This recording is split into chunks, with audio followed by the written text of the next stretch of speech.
Yeah, we've been talking about these shifting justifications depending on which administration official you talk to, and the comment from Secretary of State Marco Rubio. Here is how he framed things when speaking to reporters yesterday, a message, by the way, House Speaker Mike Johnson then echoed a short time later.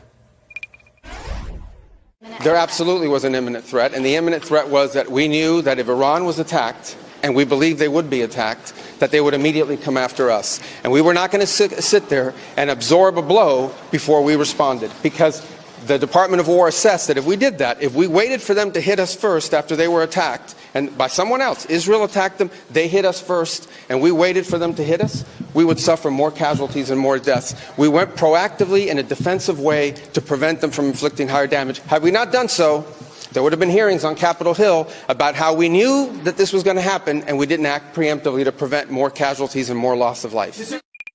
They had to evaluate the threats to the U.S., to our troops, to our installations, to our assets in the region and beyond, and they determined, because of the exquisite intelligence that we had, that if Israel fired upon Iran and took action against Iran to take out the missiles, then they would have immediately retaliated against U.S. personnel and assets. We have troops in harm's way, and we have many Americans in the region, and that was of great concern. If we had waited for all of those eventualities to take place, the consequences of inaction on our part could have been devastating. We don't know at what magnitude, but you can assume, because it is common sense, that if Iran had begun to fire all of their missile arsenal, short and mid-range missiles, at our personnel and our assets and our installations, we would have suffered staggering losses. I mean, they can't Willie, be serious. I recognize that look in their eyes. That was a look that I would have when I was in college and my professor was asking me my take on the Odyssey. And I said, exquisite writing. And then I would ramble. Those were two of the stupidest answers I've ever heard in my life. I'm embarrassed. Marco Rubio just said of Israel that they were the preeminent threat. The preeminent threat was Israel attacking Iran. So we had to attack Iran. Hey, sir, why did you walk into the bar and punch the bartender in the face? Because my friend was about to do that. So I had to punch him because I knew after my friend punched him, he was going to.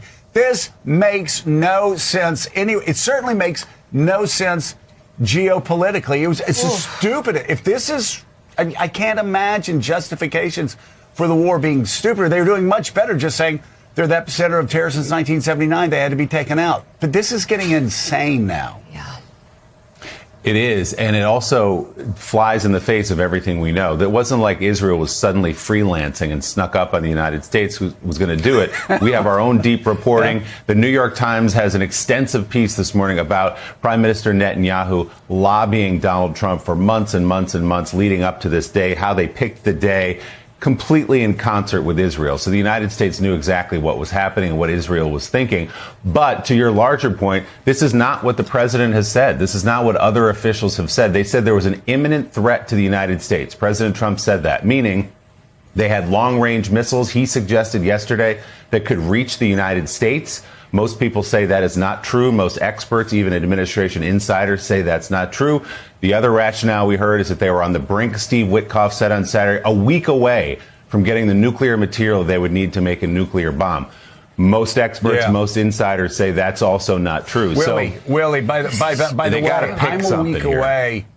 But Willie, I just want you to know right now, I am a week away from qualifying for the Masters this year. So there you go. No, none of this makes Willie. I mean, this is the most. I think this is the most significant decision we've made to go to war since 2003, when George W. Bush decided to go to war in Iraq, and they can't even get their justification for that war. They can't. I mean, not only their story straight, they can't get their story straight. And anybody needs to get them together, Willie, because we're looking stupid in front of the world right now. Yeah, those were not reassuring performances, shall we say, by the Secretary of State and Speaker of the House. And this is deadly, deadly serious stuff. Obviously, 6 American service members are dead and many more across the region. So the comments we just played for you from Rubio and Johnson contradict earlier reporting from Reuters, citing 2 people familiar with the matter who say Trump administration officials acknowledged in closed-door briefings with congressional staff there was no intelligence suggesting Iran planned to attack United States forces first. Iran's foreign minister responded to Secretary Rubio, writing on social media, he, quote, admitted what we all knew. The U.S. has entered a war of choice on behalf of Israel. There was never any so-called Iranian threat. That's from the foreign minister of Iran, Caddy K. And obviously now, in some ways, Europe has its eye on this war, being drawn in some ways as well. What is the reaction there to this step by the United States and Israel, and to the scramble to find a justification for it? Well, I guess now we know why it was called the Department of War, not the Department of Defense, because there seems to be, and that's the perception, I've just returned from Munich, Germany last night, there seems to be a perception in Europe that this is an administration that is set on this kind of gunfire operations where it can go in and take out leaders. It worked in Venezuela, as you've been pointing out. It might not work here. But we know from Iraq how important it is to have a clear rationale, to have a clear reason, and to articulate that both to the American people and to the rest of the world. Because if you don't, if the reasons keep changing, it was because Israel was going to attack, it was because we were under imminent threat, then you undermine confidence in other countries around the world. And other countries around the world will then start to say, well, what do we need to do now to secure our own defense? What do we need to do to have our own mechanisms for defense? And you know what they start doing? They start looking at the countries that are not being attacked. Russia is not being attacked. China is not being attacked. North Korea is not being attacked. And you quickly get into a position where people start thinking it's not just that we have to have a common defense. We've got the Europeans at the moment talking about more common defense and even more common nuclear defense. I think that's the danger here, is that if people don't trust America to have clear reasons to act in a way that is rational, with global interests at heart, do we quickly start spiraling into a world that is less safe because people go for maximalist defense positions of their own? We want to bring in defense editor at The Economist, Shashank Joshi, and David Ignatius has the first question for you. Have you ever seen an administration launch a preemptive war with this sort of third-party defense reasoning? No, it's rather striking because, of course, this is not what they said over the weekend when the president first launched this attack. Now they seem to be blaming or attributing this to Israel, which is only inflaming, of course, the divide, especially on the MAGA right, over Israel's influence in Washington policymaking. I think the State Department later tried to pull back a little bit and say, well, we would have gone in anyway. But they're all over the map in terms of this. What are the goals here? Is the goal regime change? The president said so over the weekend. Pete Hegseth said yesterday, no, it's not.